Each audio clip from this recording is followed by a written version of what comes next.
That steps for losers, man. I don't get involved in that stuff, but Angel Rashad Milligan rolling out. That's a good question. Brandon, We can't ask Rashad a question. Thank you for your patience. Let's get into it. Day 6. Day 6, Diddy Trial. I'm going to make this super fast because we have a short lunch break. But Diddy came in this morning, really seemed to be in good spirits, hugged his lawyer, Alexandra Shapiro, and Mark Agnifilo. And they had some discussions about witnesses getting certain testimony struck. And at one point, Mark Agnifilo said something along the lines of that, this case is becoming based on gossip. He brought up the fact that there is a chef, Diddy's chef, is expected to testify, who was allegedly assaulted. And Agnifilo says, well, where is this in the indictment? This has nothing to do with racketeering, et cetera.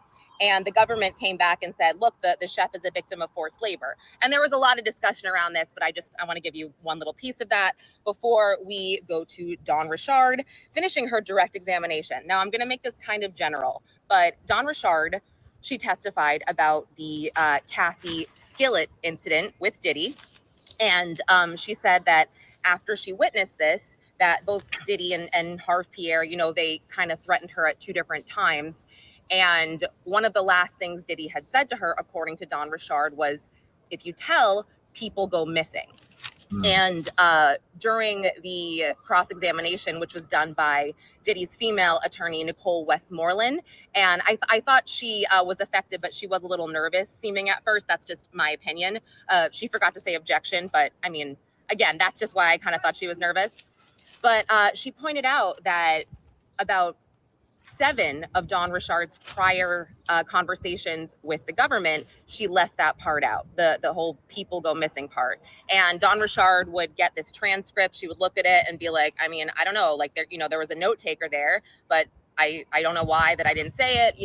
She admitted that her memory has changed throughout the years. And then the government, got her to elicit during their redirect that, well, your memory has changed because you've tried to suppress these bad memories for so long. And then we kind of helped you elicit these memories by talking about your trauma and doing all these interviews. So yeah, defense went on to say, well, okay, so let's say you met with them 8 times. You really only remembered this alleged death threat the 8th time. They showed her a transcript, I believe, from April or May of 2025, where she did say, people go missing. They also called her out. The defense called her out on another, statement from her civil lawsuit where she had described Diddy pulling Cassie out of a car by the hair and dragging her onto the grass, and a lot of people saw. And Dawn Richard said, oh no, that was something that my lawyers, they messed up on. It was a miscommunication, excuse me. And then the government got, during their redirect, to say, well, you were actually thinking of another violent incident, so it wasn't completely made up. Let's see what else. So Dawn Richard talked about how, she worked with Diddy from 2004 to 2009 with Danny Kane, and then 2009 to 2011 on the Dirty Money Group. And she left in 2011, and she described, Diddy would call her on FaceTime sometimes to check in. And Dawn said, the best thing to do to kind of, keep him at arm's length or keep him happy was just be nice and polite and cordial. Well, the defense kind of got up there and said, well, didn't you call him and try to work with him after that? And she, at that point was forced to say yes. And so she did, reach out and initiate communication several times first. And then the government, when they did their redirect, they got it out of her that she only reached out to him because of Kalena Harper, essentially, and Kalena wanted her to. And then it got a little spicy with Nicole Westmoreland and Dawn Richard at one point. Oh, sorry, my papers.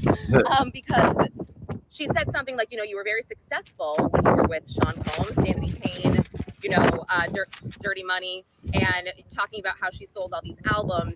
And she alluded to the fact, and she actually said the words, no offense, but you haven't sold nearly as many albums since then. And I'm paraphrasing. And then at one point, Westmoreland kind of said, you were successful. And Dawn Richard is like, I am successful. So it was kind of like this little moment, I guess. I was like, oof. And then, yeah, they talked about how she filed a civil suit after Cassie.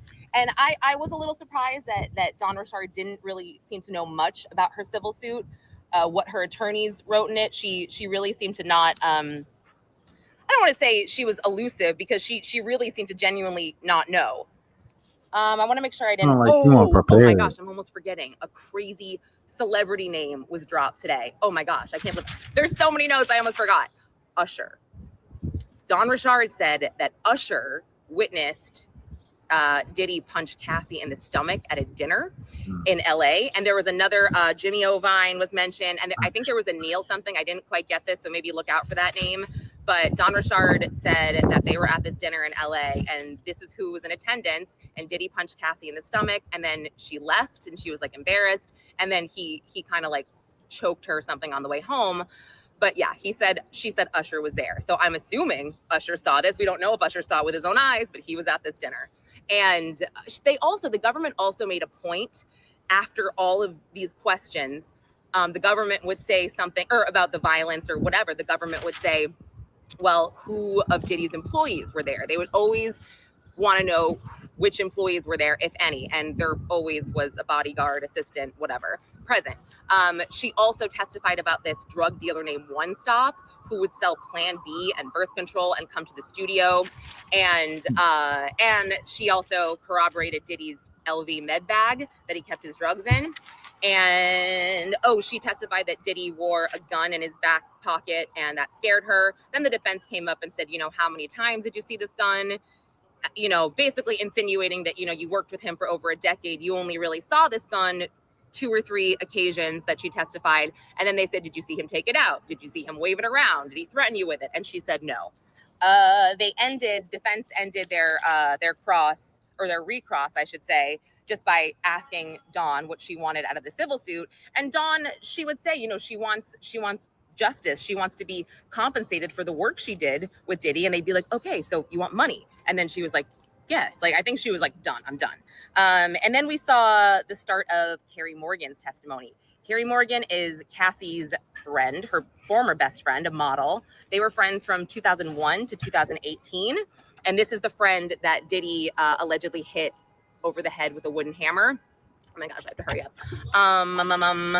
And okay, so I'm going to make this general for now, because I'm going to make another video later. But Carrie Morgan testified that there was an incident where, there's a couple. There was an incident in Jamaica where Diddy got mad at Cassie for taking too long in the bathroom. And, when she came out, they went to the hallway. They rented this house in Jamaica, and Cassie let out some guttural screams. She described them as guttural and terrifying. And they ran away and hid in a ditch for what quote, felt like hours. I'm trying to think. I think I wrote that down with Cassie. They hid behind a tractor. I'll have to double check that. But also, just really quick, last thing before I run for now, and I'm sure I forgot things, but I'll go back later. But last thing, Carrie Morgan was at Cassie's house during the 2016, after the beatdown at the Intercontinental. She describes Cassie coming home with the hood, a black eye, puts her bags down, basically, and said that Cassie was kind of despondent. And then she described Diddy as showing up 30 minutes later, banging on the door with a hammer. Now, somehow throughout all this, Carrie Morgan doesn't know how, but the police were called. The police show up. They ask for Carrie Morgan's ID. She gives it to them. They ask for Cassie's. Cassie doesn't give it to them. And they end up leaving a card. The detective leaves a card and they leave. And Carrie, we were shown a Celebrate communication between Carrie Morgan and Christina Coram, Diddy's chief of staff, talking about this. And I have to go back through it and look, because she sent him a picture of the card, and she was kind of saying, look, I'm not used to all this. This is really intense. But yeah, and you can tell, by the way, Carrie Morgan, she's very cooperative, but it's just clear. She's like, I have moved on with my life. I do not want to be here. Okay, more later, gotta run. Hey man, if Diddy was hitting the best friend over the head with a wooden little gavel, he was on some Looney Tunes stuff, bro. Like, that's a Looney Tunes level type of villain. I do think Dawn Richard coming to the stand just so unprepared is crazy.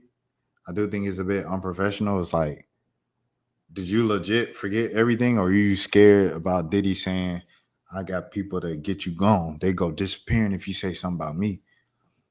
I don't know. I think that was kind of like, it's what it sounds like from the summary was a lot of that stuff was kind of productive. But hey, that's what I say. Guys, I got a flight in 4 hours, like 4 or 5 hours. So I'm about to log off. You guys be easy. Please take care of yourselves. And if nobody else told you, I care for you. I'll see you tomorrow. I'll be in a different city, 3 cities, 24 hours. Let's get That's for losers, man. I don't get involved in that stuff, but. Angel Rashad Milligan rolling out. Good question. We can't ask Rashad a question. Hey, Rashad.